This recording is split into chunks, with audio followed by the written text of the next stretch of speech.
thought that we were the greatest thing since sliced bread in there. So let's. I'm not trying to get you off, but like we're coming close. We're about 45 minutes, and Oh yeah. so after like the Benjamins, like how long did you guys keep going in Destiny? Well, we played for 16 years, Oh wow! and we got to be I didn't like even a realize machine. it was we that were like a long. machine, and we got the tuxes. Then we had a box truck, and we would just 16 years would have put you playing in there. Like 79 to 95. I was a teenager. Yeah. Why don't I ever? Why Yeah, that we doesn't kept even register? going, but you know, and finally we ended up because it got to be where the DJs were moving in, and our gigs were becoming mundane. And one day we just decided, enough is enough. Let's quit. I'll tell you, most of my childhood music memories revolve around you being in Destiny.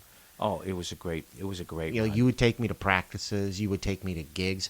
I remember one night I was at a gig with you guys, and I was sitting at the bar at like 1 in the morning, and I couldn't have been but maybe like 8, and I was singing along to all the words. I Well, knew they all let the you words. stay in because Yeah, but they feed me. wanted you to know, hear it's it, a little you know, fat your kid, and father they would feed me mozzarella Sicilianos sticks. let you go stay in there. But I remember being in there with you guys one night, and I was singing all the songs. I knew all the words, and I remember some lady just came up to me, and I don't know why this is such a big memory to me, but she's like, "You really know all the words to these, don't you?" And I was like, "I've been listening to these since I was a baby." I was like, "Yeah, I know all these songs." It's funny, but yeah, and it was just any one of us from Destiny will tell you that never say anything bad. It was a great experience for all of us. It was amazing, and I was just a bystander, and it was incredible. I loved it.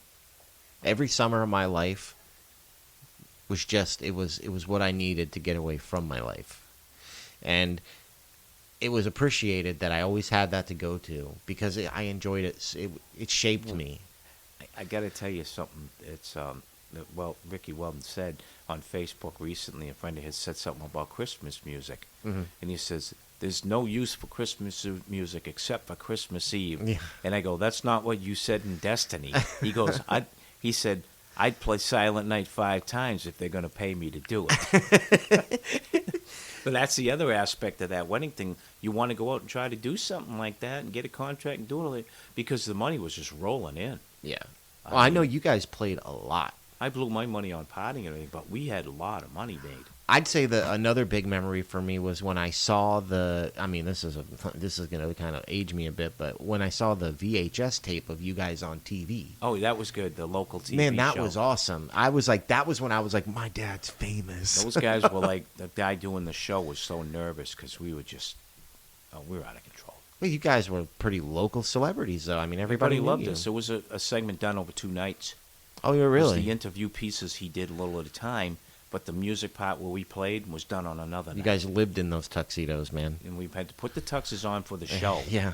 And then we had to do them, while we were playing, too. So we did a couple of songs. It was cheesy stuff, too. It was like old-time rock and roll and twist and shout. Yeah. But these were songs they wanted at the venues. And we did stuff. People said, how can you do that? The rock band guys, we'd say, how much you make last night? They said, well, I paid $35. I went home with $250 last night. Yeah. And I played the chicken dance, twist and shout, and old-time rock and roll. And you tried to play all kinds of, like, technical rock. And where were you? Yeah. That's a very hard world to make it in. Yeah. And if you can't make it and be famous, you do what I did. You go into Destiny, Yeah. and you get the contract, you get everything going, and you play all those cheesy songs for those folks before Hey, money. you go Hey, into if the you're making second money, half. you're making money. And it was very successful for 16 Well, years. I know you did like so. All right, I'm going to save that for the next episode. But what you only have to tell me what you want to tell me. But what happened? Why did Destiny break up? Because we just weren't not getting the gigs anymore. The DJs were rolling in. It was about that time. Everybody's trying to get DJs. And I says, why are we beating our heads against the wall? We're not going to make the money anymore. So Let's there was just- never any like bad blood or anything. No, we just decided it was a bad idea. We said, our time has come, and our time has went. Well, I know you're pretty much still friends with all of them. Yeah, the time came, and the time went. Yeah. We had that golden moment for a lot of years, a lot more than everybody had. Bands I knew back in those days, local bands, nobody lasted more than a year or two, maybe 5. Man, you guys won 16. And we went 16. That's incredible. I mean, there's still tons of people in town there that will remember the name. Oh, yeah. If you Oh, in brought it town? up. Still? Oh yeah, that's what Oh, I'm yeah. saying. Well, we spawned that band. The Freeze Pops are popular now. That was because of us. Wow. We kind of had And them they're come still up they're on coming up. stage and They've got to be coming up on the end of their Oh, term. they're man. gonna be done They're soon. getting old. Yeah. They're getting older. Well, they're not old, but they're getting older. They played a big thing last night. They hadn't played in 2 years. But they bring in the crowd. Still. People, they come in groups. Well, what groups happened to see them is they were playing for all those young girls who loved them and all this. They all went out and got married and had kids. So And now they're all getting divorced and they're back out in the clubs again. yeah. So Well, they- I mean, come on. People, I'd say most guys, maybe not now because it's a different generation, but you want to learn how to play for the girls, you know? Well, let me explain to you something about that business, too.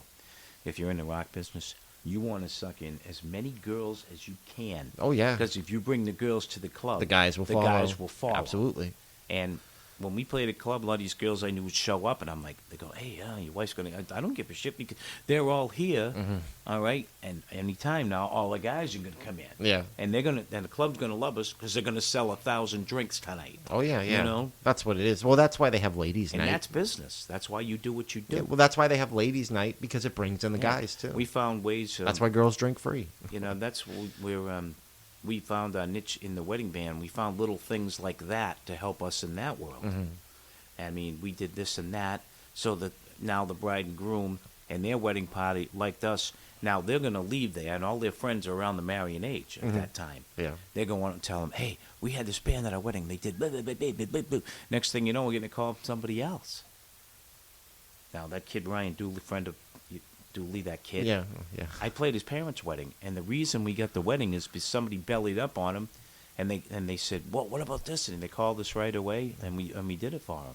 So that was huge promo for us because they'll tell people what we did for them, and now everybody hires us for that reason. Yeah, word of mouth. It's And the best thing is, you advertisement. want to do as much as you can to get people to remember what you did for somebody else. Well, that's why I'm sure the Benjamins thing, when the lights went out, was Oh, such that a was a big big hit. deal, too. Well, because it showed people Next that day, people are going around saying, "Hey, you know what they did last Yeah. night?" You know, and you know, it was a lot of little things that we did that nobody else did. We were the pioneers of the song "Shout" at the weddings. Yeah. And everybody jumped down and would do the dances and jump down and do the worm on the floor. We were the ones that pioneered that in our area. We That's started that shit. And then, you know, the whole Blues Brothers trip, we did all that in our hometown. Yeah. Because all the rock bands, oh, it's cheesy. I said, no, people going to love this. Yeah. So we would do a segment with Blues Brothers. We'd all put on dark glasses and then play these songs like Hey Bartender and all that. And we'd go into Shout and I was the only little kid that I knew that really liked the Blues Brothers, and that was because of you. you know, the Blues Brothers, they started as a joke on Saturday Night Oh, Live. yeah, I know. And they became an actual real band. They didn't have any aspirations of going on tour or even making albums. They were But cool, though. They ended were up pretty doing cool. it. They ended up doing it. Yeah. Well, Dad, we talked about everything from your childhood up into Destiny, so this is where we're going to cut it for this first episode. And I learned a lot, you know, a lot of stuff that I didn't know, that I thought I knew a lot, but I learned a lot today. So I appreciate you coming over here even after the flight. No, this is a great pleasure for me. I don't get to tell anybody this stuff. I love hearing about it. Mm-hmm. So the next episode, we're going to get into the second part. You know, you had a pretty long solo career, and then you did Did some then other you got bands, the yeah. Baja Brothers, which lasted a long time. Des- We'll get Night into that. Shifters and that. Yeah, the Night Shifters, all that. Oh, I so. got some stories about that. Oh, I know stuff, you too. do. I figure, you know, there'll probably be quite a few episodes with you There on was a here. stint in between the Bajas and the other band where it wasn't even about the business. We'll save it. We're going to Yeah. talk about that on the next one. know. But I appreciate you coming out, Pop. Thank you. Bye. Thank you for listening to Break On Through Podcast. Please follow us on Instagram at breakonthrough_pod and on Twitter at Break On Through Podcast. All music was done by myself on guitar and Justin Keefe on drums. Follow him on Facebook and Twitch at UWU Mothman.